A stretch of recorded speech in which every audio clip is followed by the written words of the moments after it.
Bienvenidos, bienvenidas. Esto es UMA Divulga Podcast.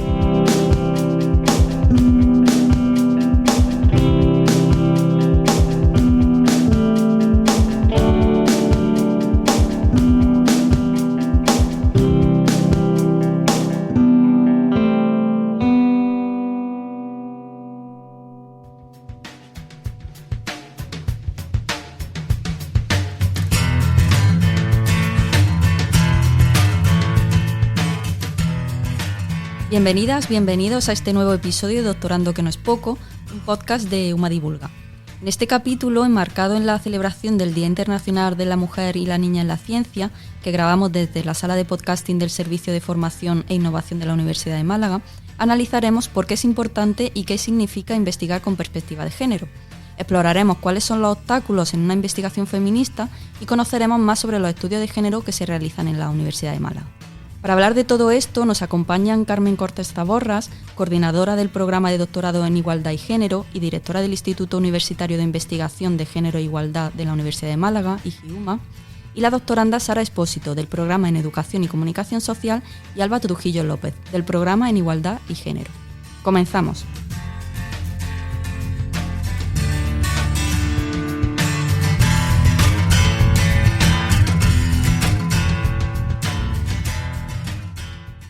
Nos gustaría arrancar con una pregunta que quizá puede parecer muy obvia, pero no todo el alumnado la tiene muy presente. ¿Qué significa y por qué es importante la investigación con perspectiva de género? Por ejemplo, Carmen, comienzo contigo.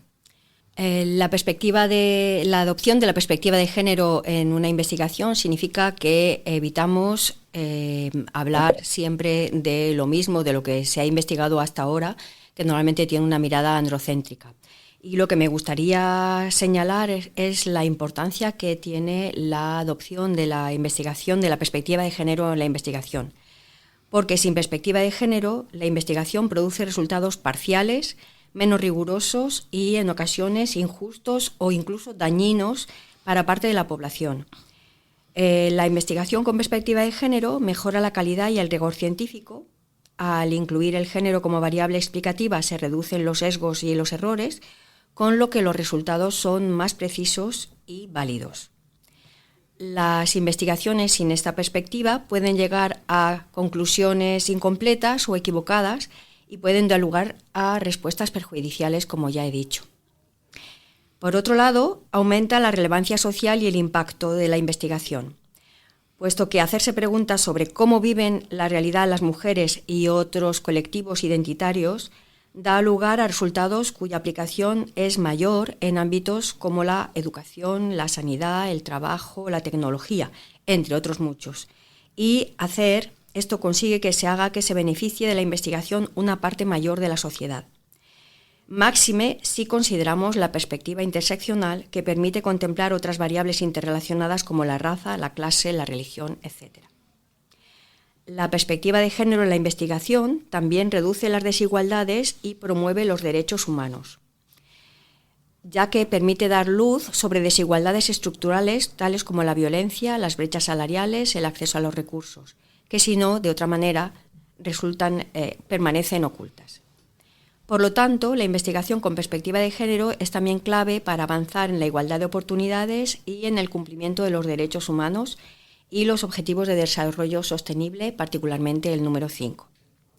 Además, creo que favorece la innovación y la creatividad porque en todo ámbito del trabajo humano, el hecho de que haya grupos mixtos da una mayor relevancia y una mayor capacidad de solución a problemas complejos. Y, de hecho, en campos como la medicina o la tecnología está demostrado que utilizar la perspectiva de género pues reduce los estereotipos y, por lo tanto, los sesgos y da validez real a las investigaciones. Por otro lado, también la perspectiva de género en la investigación debería mejorar la toma de decisiones y, sobre todo, políticas dentro de la institución universitaria, pero también en el nivel estatal, puesto que va a permitir hacer políticas públicas más efectivas en las que se reconocen todos los impactos y, por lo tanto, se distribuyen mejor las riquezas y las oportunidades. Sin la perspectiva de género, las decisiones y los programas se presentan como neutros y digo neutros y pongo comillas, pero pueden beneficiar solamente a ciertos grupos en mayor medida y van a consolidar las desigualdades. Esto es por ahora lo que os quería comentar. Muchas gracias, Carmen. No sé si Alba, por ejemplo, quiere continuar. Pues para mí la investigación con perspectiva de género nos permite comprender el mundo desde una visión invisibilizada durante gran parte de la historia, ya que se ha analizado la realidad desde una mirada patriarcal. Esta perspectiva nos ayuda a reflexionar sobre qué espacio y qué condiciones ocupa cada persona en la sociedad, teniendo en cuenta que no todas partimos del mismo punto ni tenemos la misma visibilidad o reconocimiento que otras. Para mí, investigar sobre perspectiva de género no es solo hacer estudios sobre mujeres, sino se trata de preguntarnos quién decide, qué es lo normal, quién tiene voz y desde qué punto de vista se construye el conocimiento. La investigación nos permite detectar sesgos que pues, crean discursos, generan referentes y que si no se analizan de forma crítica, pues pueden reforzar desigualdades y normalizar esas imágenes sesgadas, como ocurre, por ejemplo, muchas veces en los medios de comunicación, que yo como periodista considero que los medios de comunicación son los principales protagonistas de crear imaginarios colectivos o de determinar quién tiene voz y quién no. También para mí trabajar con perspectiva de género nos permite detectar estereotipos, silencios e invisibilizaciones que muchas mujeres hemos vivido en primera persona. Y también considero que nuestra labor como investigadoras es precisamente esa, ¿no? Sino cuestionar lo que se ha dado por normal durante muchos años y contribuir a transformarlo. Muchas gracias. No sé si en este caso Sara quiere añadir un poco más a lo que ha comentado Carmen y Alba. Por supuesto, es que, bueno, ya mi compañera casi lo han dicho todo, entonces me gustaría traer un ejemplo muy concreto de cómo cambia una investigación cuando incorporamos la perspectiva de género. Y traigo un ejemplo que no tiene nada que ver con mi investigación. Por ejemplo, ¿cómo sería estudiar las deudas en los bancos, con los bancos? A primera vista podríamos analizar cuántas personas están endeudadas y cuánto deben, pero si introducimos la perspectiva de género, las preguntas cambian. Empezamos a preguntarnos ¿cuántas mujeres acceden a préstamos? ¿En qué condiciones? Si existen diferencias en las concesiones de créditos o en los tipos de interés. Y cómo el endeudamiento impacta de manera distinta en sus vidas. Y, por ejemplo, si influyen factores como la precariedad laboral, la maternidad o las trayectorias profesionales interrumpidas. La perspectiva de género no cambia el objeto de estudio, pero sí amplía el análisis y nos permite entender cómo estructuras sociales desiguales se traducen en experiencias económicas también desiguales. Y eso hace que la investigación sea más completa y más útil. Y aquí es importante añadir algo más. Cuando hablamos de perspectiva de género, no hablamos solo de mujeres y hombres, ¿no? Una mirada de género realmente completa incluye también a las personas trans, a la persona no binaria y a todas aquellas identidades que no encajan en el modelo normativo. Totalmente, sí, es cierto que en este nos hemos centrado mucho quizá en mujeres, pero obviamente todas las identidades al final encajan, ¿no? En tener una perspectiva de género. Me resulta interesante porque al final todas concluís un poco de que una investigación sin género es una investigación incompleta, ¿no? Y lo mostraba también el ejemplo que ha puesto Sara. Aún así, ¿creéis que siga habiendo obstáculos o resistencias que restan visibilidad o incluso prestigio a los estudios de género o a investigaciones que incluyen esta perspectiva? No sé si, por ejemplo, Sara, que hemos terminado contigo, quieres continuar. Sí, bueno, yo creo que todavía hay resistencias y bueno, a veces me sorprende que sigan existiendo investigaciones que no incorporen la perspectiva de género, porque no es un extra, es una mirada que enriquece cualquier análisis académico.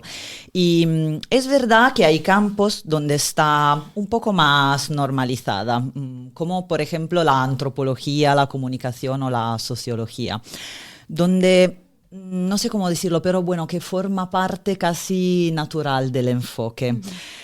Pero es verdad que en otros ámbitos, como las llamadas ciencias duras, la economía o el derecho, todavía se percibe como algo excepcional, como si fuera un añadido extra, ¿no? Opcional.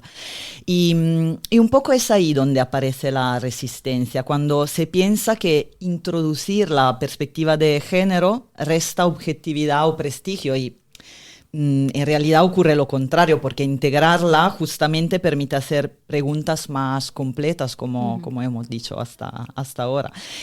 Creo que el problema no es tanto metodológico, porque tenemos herramientas para hacerlo bien, sino cultural. O sea, seguimos asociando el género a algo secundario, cuando en realidad es clave, ¿no? Para producir conocimiento más riguroso. Totalmente, sí. No sé quién quiere continuar, sí, Carmen. Yo creo que los obstáculos se sitúan en varios niveles, al menos 4. Uno que es cultural y simbólico, otro institucional, un profesional y también epistemológico. En el cultural simbólico persiste una cultura académica absolutamente androcéntrica, pese a las apariencias, según la cual las investigaciones son consideradas neutras, pese a que solo tienen por objeto, o prácticamente, las experiencias masculinas. Arrinconan lo femenino y lo que concierne a otras identidades de género como temas específicos o marginales, como decía mi compañera. Existen todavía estereotipos que asocian ciencia y objetividad con lo masculino, insistiendo en que la perspectiva de género introduce una mirada ideológica en la investigación. Nada más lejos de la realidad. Se busca quitar legitimidad al propio concepto de género e identidad de género, presentándolo como innecesario o incluso peligroso, lo que realmente es lo que es, en el fondo, peligroso para la investigación. En el nivel institucional parece haber resistencias, explícitas u ocultas, a la aplicación de los planes de igualdad, con lo que las medidas se quedan sin aplicar, en lo puramente formal, sin que se transformen las prácticas en la investigación. No se dan suficientes recursos, personal, tiempo, financiación o formación para integrar la perspectiva de género en los proyectos, las estructuras y las evaluaciones. En algunos casos no hay un verdadero compromiso por parte de las estructuras designadas institucionalmente para dar respuesta a estas necesidades. Desde el punto de vista profesional y de la carrera científica hay problemas de formación y estabilización. Hay menos mujeres en posiciones de liderazgo, lo que limita la capacidad de impulsar líneas de investigación con perspectiva de género. Y los llamados techos de cristal y suelo pegajoso, que resumen las dificultades para conciliar la vida laboral y familiar, la carga de cuidados y la precariedad laboral, afectan muy especialmente a las mujeres investigadoras, al reducir el tiempo para investigar y entorpecer la continuidad, que es básica. Hay todavía sesgos en la evaluación para el acceso a las plazas y a la financiación, al exigirse a las mujeres más méritos que a los hombres para obtener resultados similares. En cuanto al nivel epistemológico y metodológico, la perspectiva de género no aparece en el diseño de los proyectos. Ello quiere decir que no se formulan preguntas, no se contemplan variables ni análisis que tengan en cuenta las desigualdades o diferencias, lo que tiene como resultado un empobrecimiento de la investigación. Hay una resistencia a reconocer que los análisis con sesgos pueden generar errores y ser incluso dañinos en ámbitos como la salud o la tecnología, como he dicho antes. Al no haber una formación transversal en género, esta perspectiva, si se añade, se hace de forma muy superficial. Es necesario que en las convocatorias de proyectos haya criterios claros y evaluaciones específicas que conciernan la perspectiva de género, sin lo cual todo se resuelve con clichés y apenas una frase hecha. Mientras que los grupos que la aplican, la perspectiva de género, de forma rigurosa, no tienen el reconocimiento por el esfuerzo de implementarlo en el proyecto. En momentos de crisis, como ocurrió en la pandemia, se observa una disminución grande y grave de la productividad científica de las mujeres como consecuencia de la mayor implicación de ellas en los cuidados, o diría de nosotras, en los cuidados por nuestra parte. Pero los cuidados deberían implicar a todos. Totalmente, sí, la verdad que no son pocos obstáculos, para nada, Carmen. Alba, en tu caso, ¿qué consideras? Yo, al igual que mis compañeras, sin duda, o sea, para mí a día de hoy los estudios de género siguen siendo desprestigiados desde diferentes campos académicos. Es más, el otro día, hace una semana, coincidí en un curso con personas de ciencia, o sea, al menos éramos un grupo de 30 personas y yo era la única que estudiaba temas sobre estudios de género, ¿no? Y cada uno pues empezó a decir de qué iba su tesis doctoral, tal, y yo pues, no, comenté la mía, ¿no? Enfocada a eso, ¿no? Los estudios de género.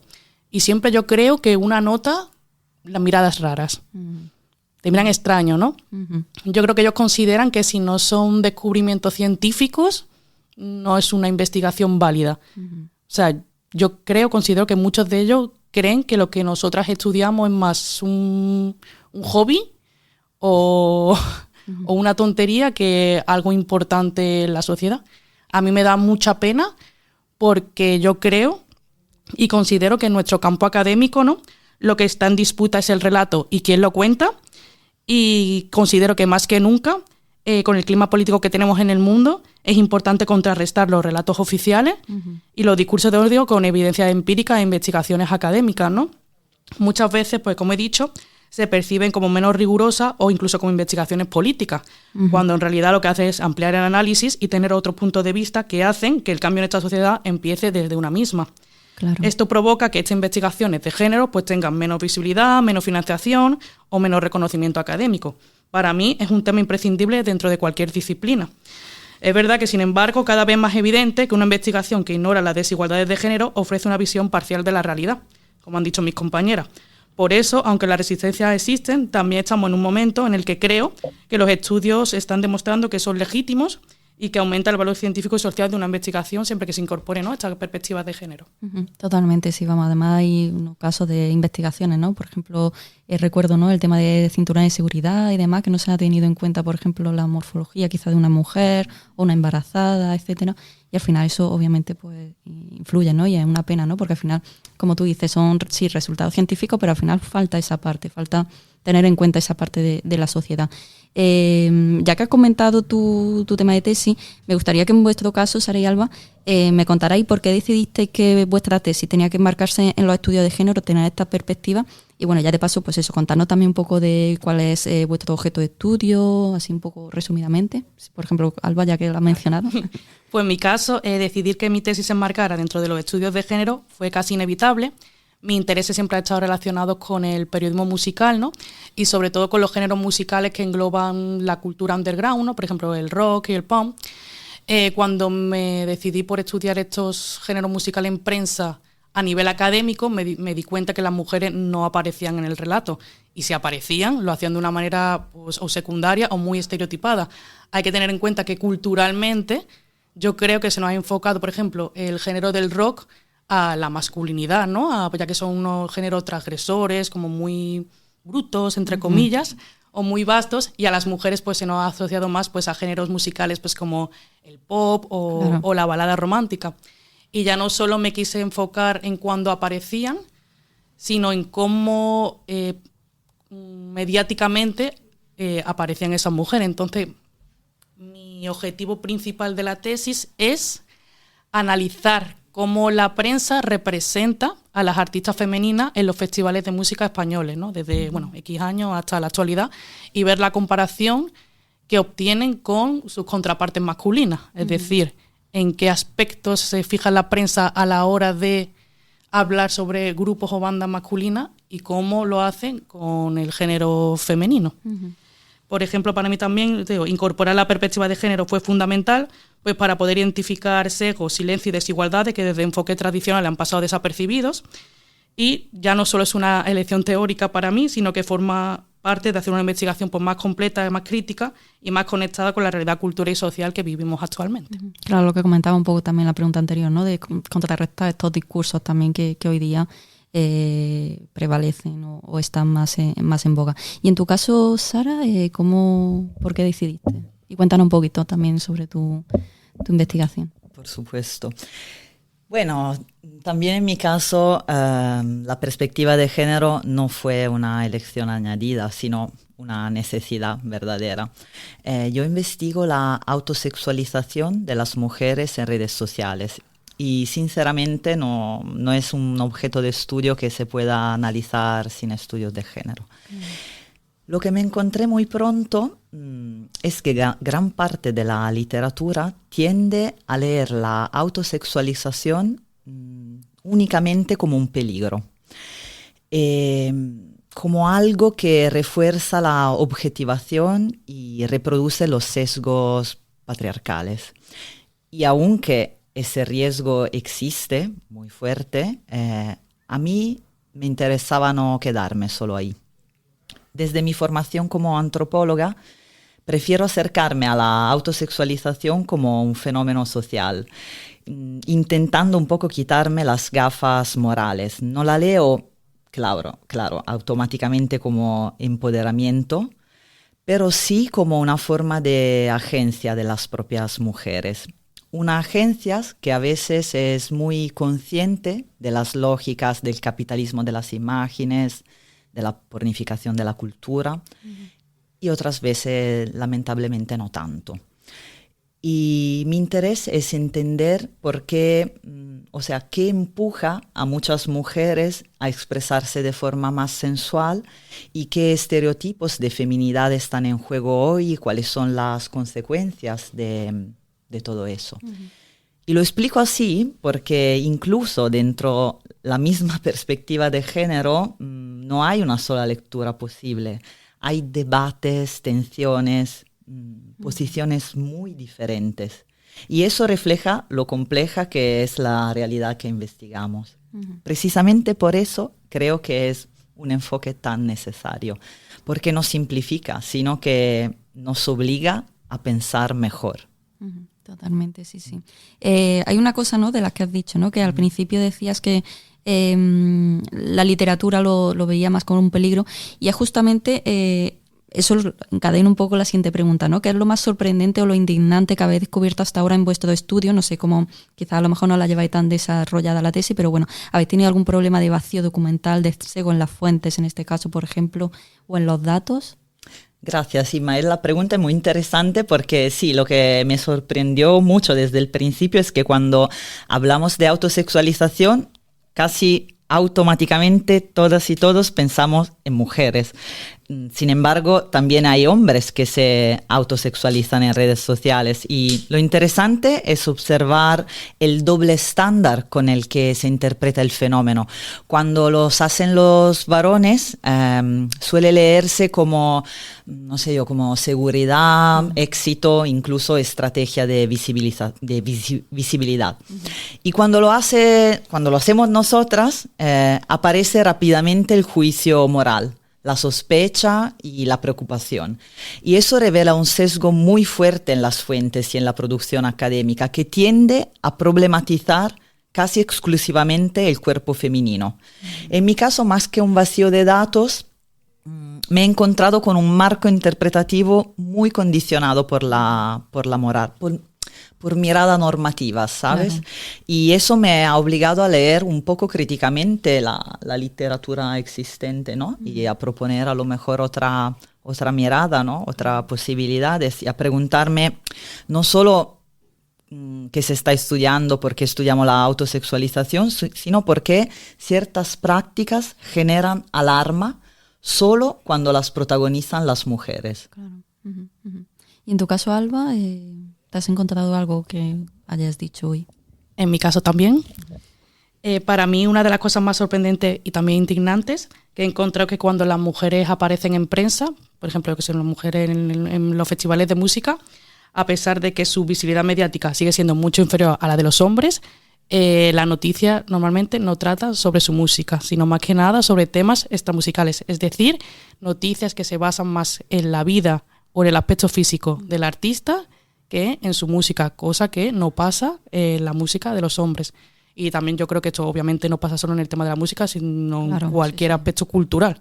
Pero también las entrevistas, ¿no?, a las actrices y a los actores son totalmente diferentes unas a otras, ¿no? Y también me he encontrado con un problema claro de vacío, ¿no?, documental y sesgo en la fuente. Mira, yo tuve que cambiar mi objeto de estudio porque no existía apenas noticias, ¿no?, sobre las mujeres que se dedicaban, por lo hecho, ¿no?, al rock o al punk durante los años 80, ¿no?, cuando la irrupción de estos géneros musicales. Yo hice una investigación anterior que fue mi TFM, que es donde me di cuenta realmente que la música de la mujer en prensa no estaba visibilizada. A lo mejor, por poner un ejemplo, ¿no?, de 400 noticias que me encontré, 370 eran de artistas masculinos y a lo mejor 30 eran de artistas femeninas, pero titulares como Blondie y su cuerpazo en la Claro. Y ahí me di cuenta, dije, bueno, aquí hay un problema grave, ¿no?, de invisibilización de las mujeres en música. Y entonces pues me gustó ese tema, para centrarme y darle visibilidad a esas artistas. Muy interesante, la verdad, ambas investigaciones. Y bueno, también retomando una cosa que había dicho Alba también antes, que bueno, cuando estuviste en el curso ¿no? Te miraron de manera rara. Y es una pregunta ahora que la abro a las tres.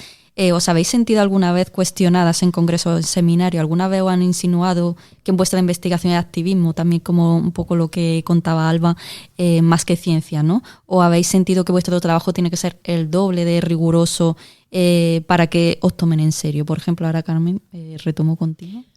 Bueno, pues en realidad yo de lo que soy testigo es de que durante muchos años la investigación con perspectiva de género no se ha considerado investigación, sino que se nos decía que era divulgación y por lo tanto no se nos concedían sexenios y otros aspectos. Y de hecho hasta hace poco la divulgación no ha sido tenida en cuenta, que lo que hacíamos no era divulgación, era investigación, pero ahora que está tan de moda la divulgación, pues podríamos haber tenido una ventaja, pero no ha sido el caso. ¿Y en vuestro caso, Alba? Bueno, tú ya nos has contado un poquito, pero no sé si hay alguna otra experiencia. Bueno, yo pese a la anécdota que he contado anteriormente, también considero que en alguna ocasión, ¿no? Tengo la sensación, igual que mis compañeras, yo creo, de que las investigaciones con perspectiva de género se miran con más lupa precisamente, ¿no? Por incorporar esa temática. Ya a veces no solo se cuestiona tanto la metodología o los datos, sino el propio enfoque de la investigación, ¿no? Como si estudiar las desigualdades de género implicara automáticamente una falta de rigor o una postura activista. También existe esa idea de que, como tú has dicho, tienes que demostrar el doble. También, por un lado, justificar por qué el género es relevante y explicarlo una y otra vez que no es una opinión personal, sino una necesidad social. Y además también es una herramienta analítica respaldada por teoría y metodología científica, ¿no? No hemos inventado este tema, no lo hemos sacado de la manga. Y curiosamente, ¿no? Otros enfoques, por ejemplo, científicos, nunca tienen que justificarse del mismo modo que tenemos que hacernos, como nosotras. Dicho esto, también creo que estas situaciones están cambiando poco a poco. Considero que cada vez hay más espacio académico donde los estudios de género se entienden como lo que son, investigaciones críticas, necesarias y plenamente científicas. Pero vamos, como has dicho, sí, la sensación de tener que estar siempre un paso por delante siempre sigue estando allí. ¿Y en tu caso, Sara? Pues en mi caso suelo moverme en congresos y seminarios que son bastante seguros, por lo menos que yo percibo así, porque pertenecen a ámbitos, como decía antes, ¿no? La antropología, la sociología, la comunicación, que por lo menos en los últimos años la perspectiva de género está bastante integrada. Y ahí no me he sentido especialmente cuestionada, menos por las cuestiones que os comentaba antes, del tema que un poco, ¿no? Mi investigación incomoda, sí, ¿no? Un poquito. Pero sí, recuerdo en cambio una experiencia muy clara en un seminario en la Facultad de Derecho aquí en la UMA, que era sobre migración. Y me llamó la atención que en ese caso no hubiera una lectura de género evidente, ¿no? Así que levanté la mano y directamente pregunté por ello. Y la respuesta de la profesora fue que yo no soy ni feminista ni machista, me comentó que todos somos iguales y que por eso mi pregunta era, no dijo la palabra inútil, pero que no era una pregunta como pertinente porque ella hablaba en general porque todos somos iguales, ¿no? Y no consideraba necesario subrayar las cuestiones de género. Y en ese momento entendí que no se trataba tanto de un ataque a mi pregunta, pero que había una falta de conciencia muy profunda sobre lo que implica la perspectiva de género, ¿no? Y pues eso fue la experiencia más... Que un poco... Y en el caso de mi investigación, las tensiones no vienen tanto de fuera, sino a veces desde dentro del propio campo, ¿no? Porque dentro de la perspectiva de género, como comentaba, hay posiciones muy distintas y en el caso de mi tema hay lecturas que abordan la autosexualización solo como un peligro y mi trabajo en esto suele incomodar un poco porque cuestiona esa mirada moralizante en sí y defiende la necesidad de reconocer muy profundamente la agencia de las propias mujeres. Claro. Y retomando un poco también con una cuestión que decía Carmen antes, que ya nos dio algunos apuntes de falta de feminización, Sí. etcétera, o reconocimiento de sexenio, como ha dicho ahora, ¿qué creéis que necesita el sistema académico y científico para facilitar la investigación con perspectiva de género y en estudios, en el campo de estudios de género?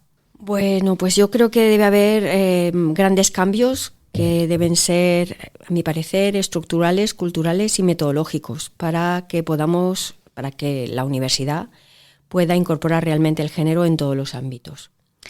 Debe haber políticas claras que exijan la integración de la perspectiva de género en la investigación, es decir, protocolos y criterios de evaluación específicos.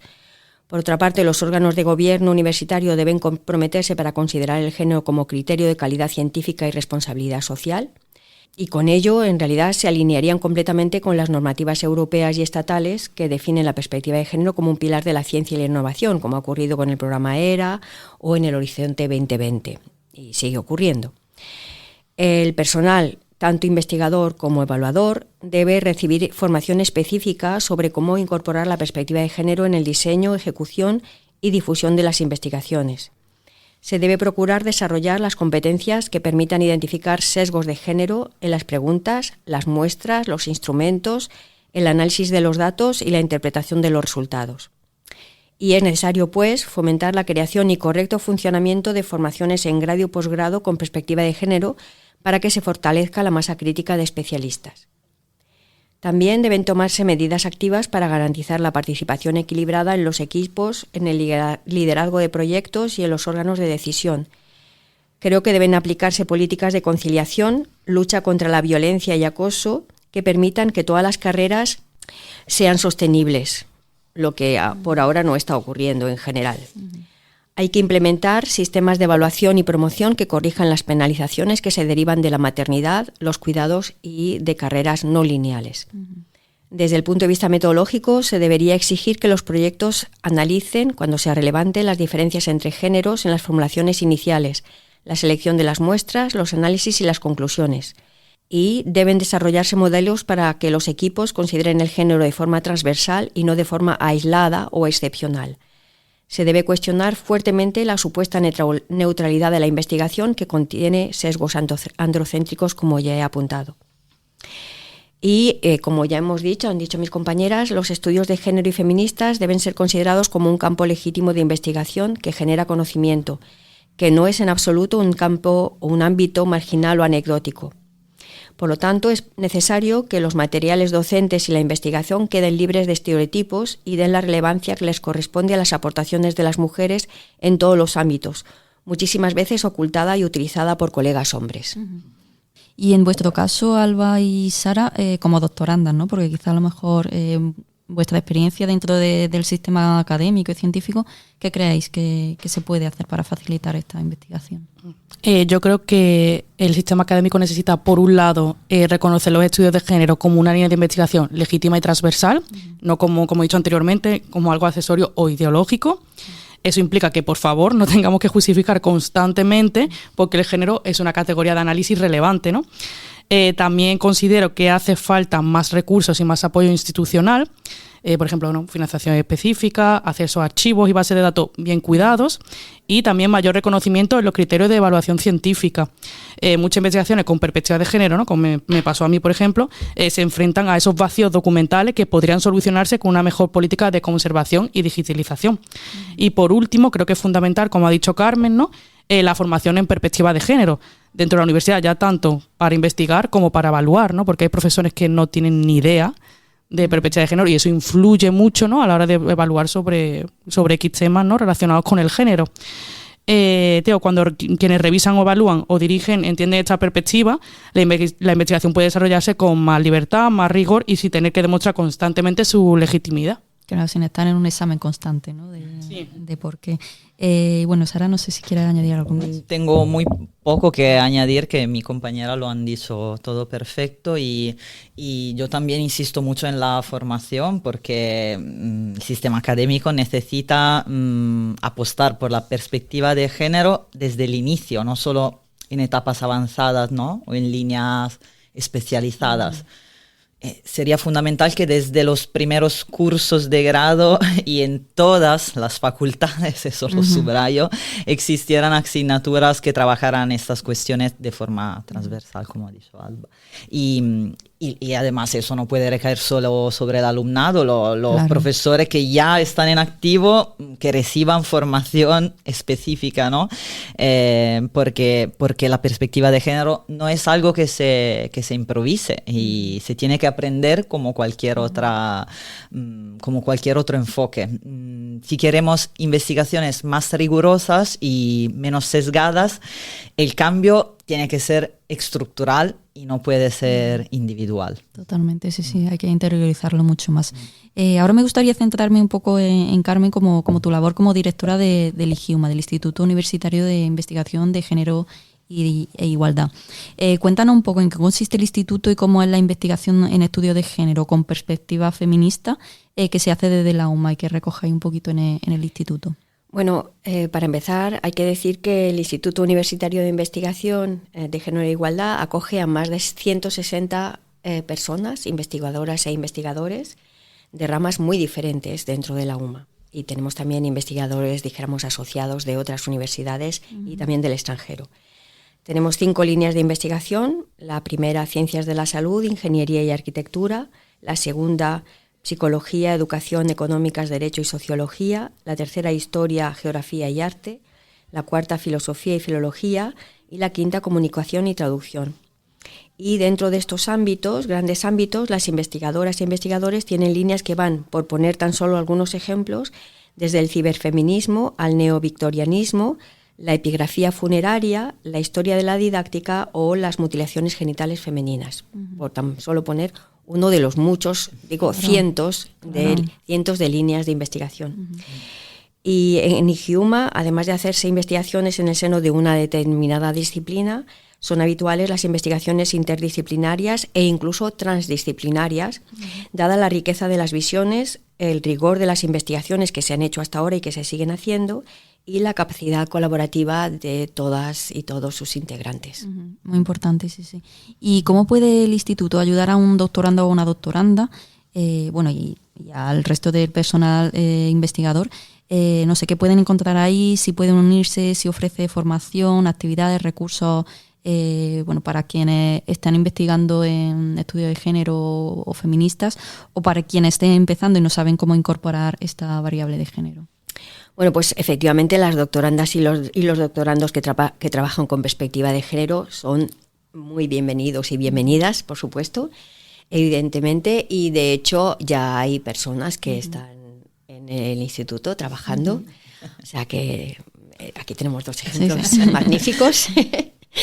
Y pues IGIUMA hasta ahora, y va a seguir haciéndolo, organiza muchísimas actividades de muy diversa índole, ya sea de manera independiente como instituto o bien en colaboración con otros entes universitarios, otras instituciones externas, con grupos de investigación, tanto malagueños, es decir, de la Universidad de Málaga, como de fuera de la Universidad de Málaga.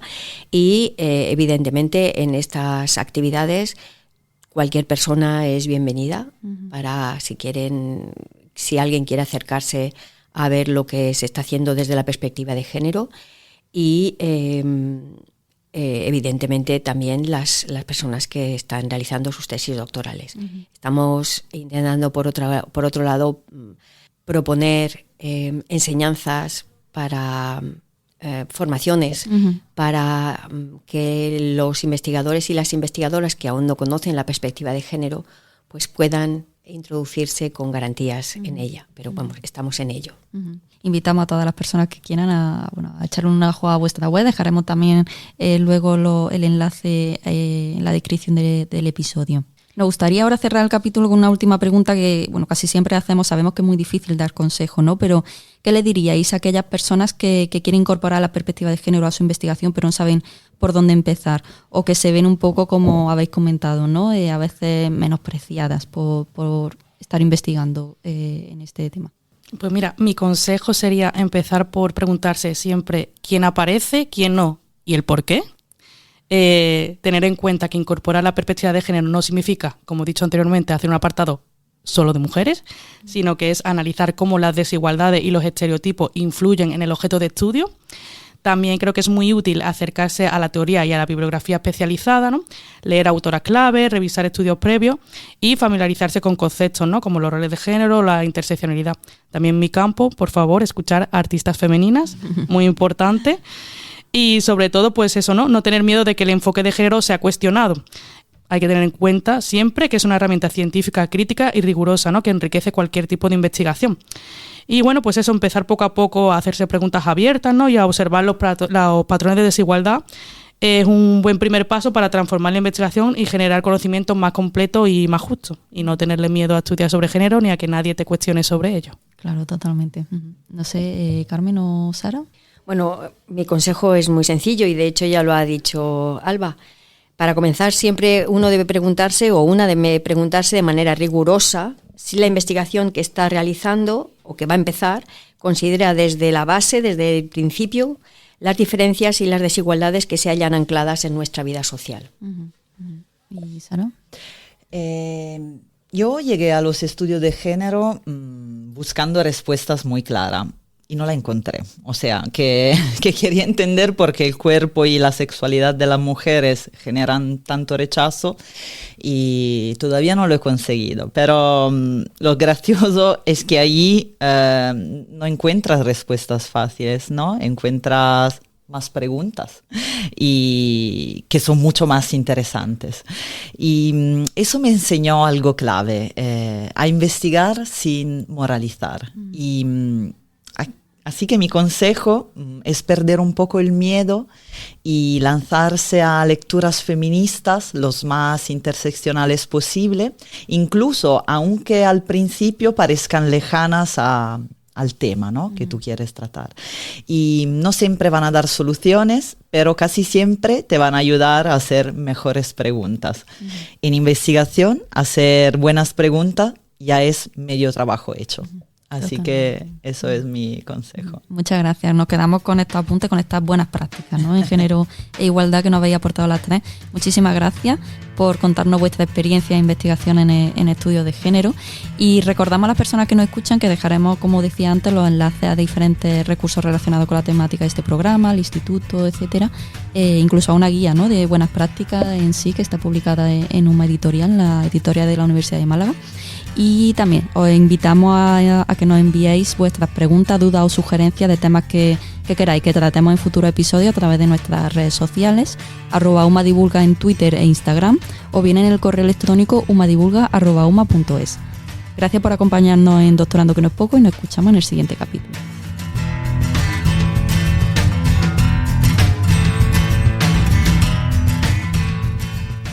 La red de podcast UMA Divulga es una iniciativa coordinada por el Servicio de Publicaciones y Divulgación Científica del Vicerrectorado de Investigación y Divulgación Científica de la Universidad de Málaga, con la colaboración de la Fundación Española de Ciencia y Tecnología.